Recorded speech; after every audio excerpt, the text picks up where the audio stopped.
welcome to this week's live. So, yeah, I'm like literally melting. I'm in the middle of a heat wave here in Vancouver. It's supposed to get to 40 degrees Celsius, and I'm like, what the fuck? But also, um, it's interesting because it kind of feels like a purification, kind of like going through the flames, and like all the stuff that's not serving me is like melting away, and who knows like who I'm gonna be on the other side of this heat wave.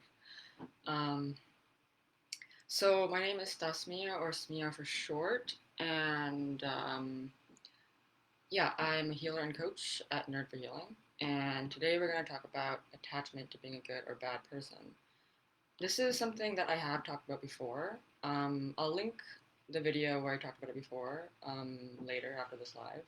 But essentially, attachment to being a good or bad person, what it does is it like for example, let's say like you observe like abuse of a child, someone like a parent is like hitting their child, and then you have the judgment like this is bad, and it's like yeah, that is like objectively a bad thing.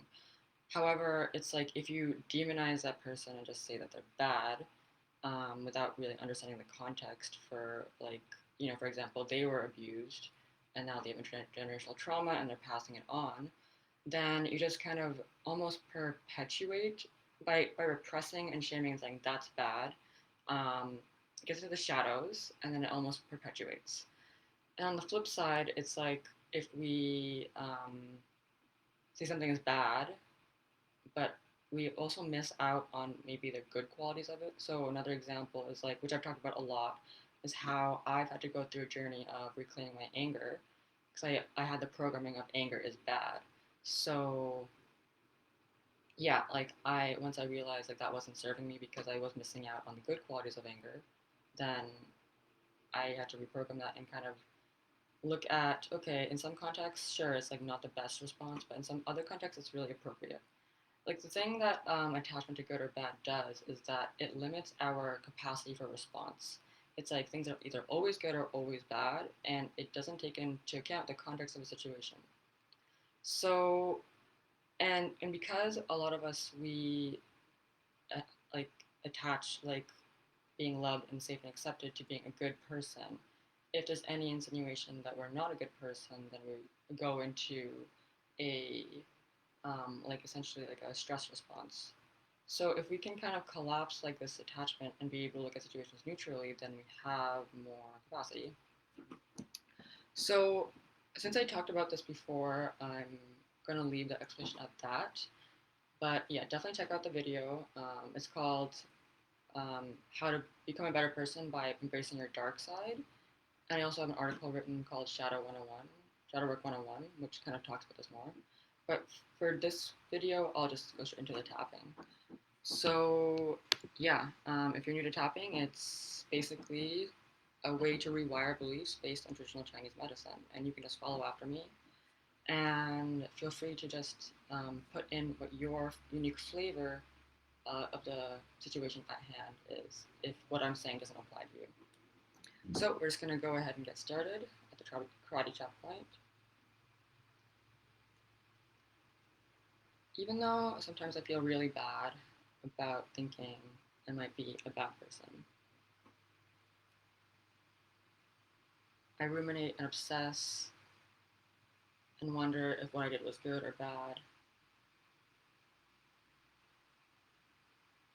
And sometimes I feel a lot of guilt and shame. I feel really hard on myself. And I feel like I've internalized what other people have said about me about being bad, or narcissistic, or selfish.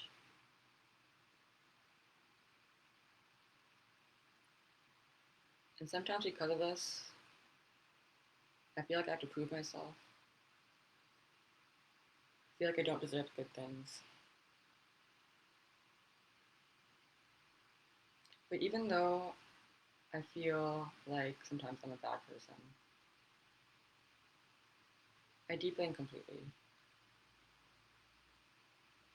love accept, and forgive myself.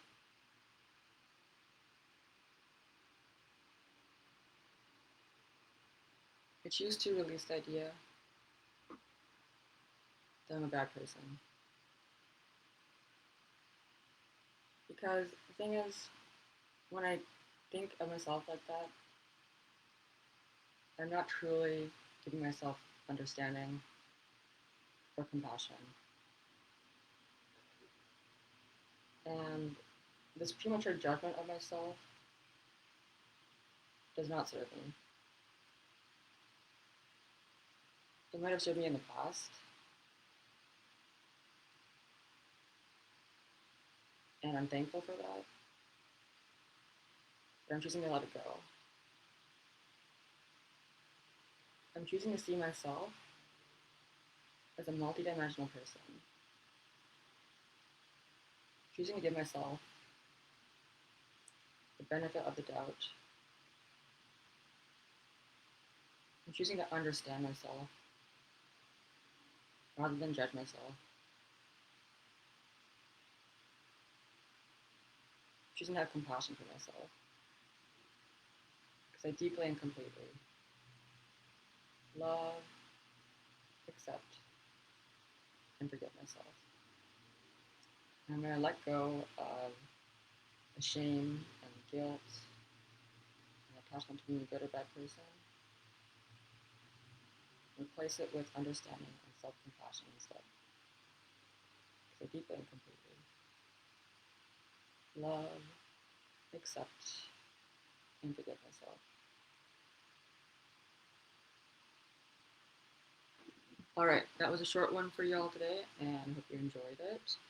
And if you ever want more personalized help with your stuff, you can always book a consult with me and see if we can be a good fit together.